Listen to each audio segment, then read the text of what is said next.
ஓம் சக்தி. என் அன்பு குழந்தையே, உன் வாழ்க்கையில் இதுவரை வெறும் புயல் மட்டும்தான் வீசிக்கொண்டிருக்கின்றது. சூறாவளி காற்று உன் வாழ்க்கையில் பலமாக அடிக்கின்றது. இதுவரை உன் வாழ்க்கையில் நீ இழந்தது அதிகம். உன்னால் காண முடியாத இழப்பை எல்லாம் உன் வாழ்க்கையில் கண்டுவிட்டாய். இழப்பு முடிந்து நான் நன்றாக இருப்பேனா என்று பெருமூச்சு விடுவதற்குள் அடுத்த அடி உன் வாழ்க்கையில் காத்து கொண்டிருக்கின்றது. ஒரு கஷ்டம் முடிந்தவுடன் இன்னொரு கஷ்டம் வந்து நிற்கிறது. இது முடிந்துவிட்டதே என்று நினைத்து சந்தோஷப்படவா, அல்ல வந்துவிட்ட கஷ்டத்தை எப்படி சமாளிப்பது என்று யோசிக்கவா என்று தெரியாமல் ஒவ்வொரு நாளும் உன் வாழ்க்கை போய்கொண்டிருக்கின்றது. இந்த வாழ்க்கை உனக்கு அளவுக்கு அதிகமான அனுபவங்களையும் மனக்கசப்புகளையும் சங்கடங்களையும் கொடுத்து கொண்டேதான் இருக்கின்றது. உன் வாழ்க்கையில் சூறாவளி ஓய்ந்த பின் வசந்தம் வராதா என்று நீ கலங்கி நிற்கிறாய். கிளை ஒடிந்து நிற்கும் முருங்கை மரமாய் நீ நிற்க விரும்பவில்லை. வெட்டப்பட்ட காயத்திற்கும் உடைக்கப்பட்ட மனதிற்கும் மருந்து போடக்கூட உனக்கு மனமில்லை. வாழ்க்கையின் முதுகெலும்பு உடைந்ததால் என்ன செய்வதென்று தெரியாமல் தவித்து கொண்டிருக்கின்றாய். வாழ்க்கையில் தடைகள் உனக்கு புதிதல்ல என்று நீ அறிந்ததுதான். போராடி தெளிவு பெறும் வாழ்க்கை என்பது போராடி பிழைக்கும் வழிதான். அது உன்னை மேம்படுத்த உன் வாழ்க்கையை சோதித்து கொண்டிருக்கின்றது. உன் துயரங்கள் விலகுவதற்காக நீ என்னை தேடி வந்திருக்கிறாய். உன் வாழ்க்கையில் உள்ள கவலையெல்லாம் நீங்குமா என்று என்னிடம் கேள்வி கேட்க வந்திருக்கிறாய். இதுவரை பட்ட கஷ்டங்கள் எல்லாம் இன்பங்களாக மாறுமா என்று நீ என்னை தேடி வந்திருக்கின்றாய்.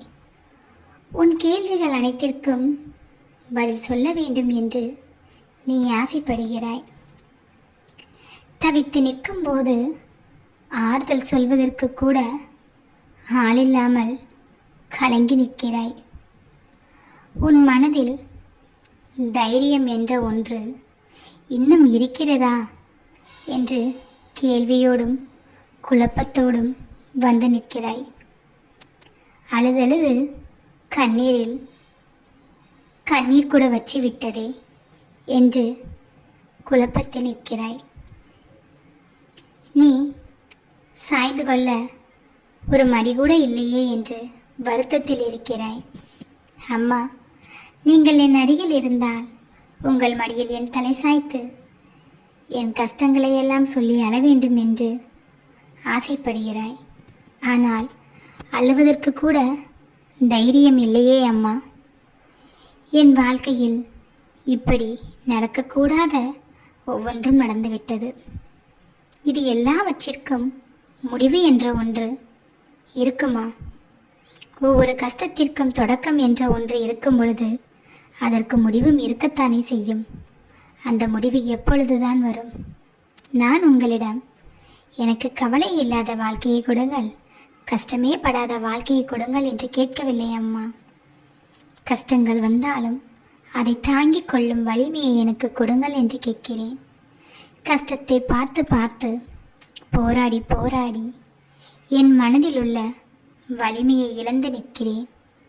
தோள் கொடுக்கக்கூட ஆள் இல்லாமல், நான் சொல்வதை கேட்கக்கூட ஒருவரும் இல்லாமல் உறவுகளை இழந்து நிற்கிறேன். யாரும் இல்லாத அனாதையை போல நிற்கிறேன். இந்த வாழ்க்கை எனக்கு என்ன கொடுத்தது என்று எனக்கு தெரியவில்லை. போதுமடா சாமி இந்த வாழ்க்கை என்று நான் நினைக்கும் அளவிற்கு என் வாழ்க்கை வேதனையை எனக்கு அள்ளி கொடுத்து விட்டது. போதும் அம்மா, என் வாழ்க்கையில் சந்தோஷத்தை கொடுங்கள் என்று பல கேள்விகளோடும் பல குழப்பத்தோடும் விடை தெரியாமல் வந்து நிற்கிறாய். உன் வாழ்க்கையில் இதுவரை நீ பட்ட கஷ்டங்கள் யாவுமே உன் வாழ்க்கையில் இனி வரும் வெற்றியை காண்பதற்கான படிக்கட்டுகள் தான். தோல்வி வருகிறதே என்று தோல்வியைக் கண்டு அஞ்சக்கூடாது. ஏன் இந்த வாழ்க்கை என்று கேட்கக்கூடாது. போதும் இந்த வாழ்க்கை என்று எண்ணக்கூடாது. நீ பிறந்ததின் நோக்கம் நிச்சயமாக இருக்கும். உன் வாழ்க்கையில் இதற்கு முன்பு நீ என்ன கர்மா செய்தாயோ அதற்கான பலனை இப்பொழுது படிப்படியாக அனுபவித்து கொண்டிருக்கின்றாய். இந்த கர்மா எல்லாம் முடிந்தவுடன் உன் வாழ்க்கையில் வசந்தம் வீசும். நீ என்ன கஷ்டத்தில் இருந்தாலும் சரி, என்ன கவலையில் இருந்தாலும் சரி, உன்னால் இயன்ற உதவிகளை மற்றவர்களுக்கு செய். உதவி என்றால் பணம்தான், பொருள்தான் என்று எண்ண வேண்டாம். ஒருவர் கவலையில் நிற்கும் பொழுது அவர்களுக்கு நீ ஆறுதலாக இரு. எனக்கே ஆறுதலாக ஒருவரும் இல்லை, நான் இதற்காக இன்னொருவருக்கு ஆறுதலாக இருக்க வேண்டும் என்று எண்ணாதே. நீ ஒருவருக்கு ஆறுதலாக நிற்கும் பொழுது, உனக்கு கஷ்டம் என்ற ஒன்று வரும் பொழுது அவர்களே உனக்கு வந்து ஆறுதலாக நிற்பார்கள். நீ கவலையில் இருக்கும் பொழுது யாரிடமும் பேச உன் மனம் இடம் கொடுக்காது. ஆனால் மற்றவர்கள் மீளாத துயரத்தில் உன்னால் செய்த உதவியை உன்னிடம் வந்து கேட்கும் பொழுது அந்த உதவியை நீ ஒரு பொழுதும் தட்டி கழிக்காதே. உன்னால் முடிந்த உதவியைத்தான் உன்னிடம் நிச்சயம் வந்து கேட்பார்கள். அதுவும் உன் வாழ்க்கையில் எழுதப்பட்ட விதிதான். அவர்களை தவிக்க விட்டால் இனியும் உன் வாழ்க்கையில் தவிப்புதான் மிஞ்சும். என்ன கஷ்டம் இருந்தாலும் சரி, உன்னிடம் உதவி என்று வந்தவர்களுக்கு உன்னால் இயன்ற உதவியை செய்தால் உன் கர்மா அழிக்கப்படும். உன் கர்மா அழிக்கப்பட்டால் உன் வாழ்க்கையில் நிச்சயமாக வசந்தம் வீசும். இதுவரை நீ பட்ட கஷ்டங்கள் எல்லாம் உன் வாழ்க்கையிலிருந்து பறக்கப் போகிறது. காரணம், முன் அம்மாவை நீ அழைத்து விட்டாய் அல்லவா? உனக்கு நல்ல வழிகளை நான் கூறுகிறேன்.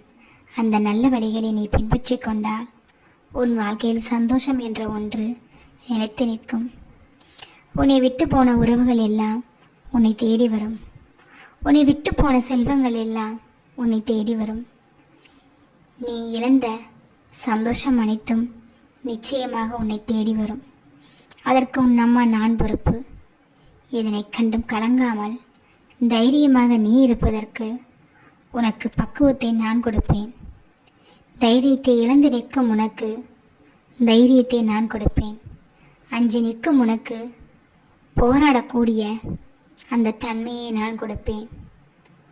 தோல்வி என்ற ஒன்றை அதிகமாக கண்ட நீ இனி வாழ்க்கையில் அதிக அளவில் வெற்றியை காண்பாய்.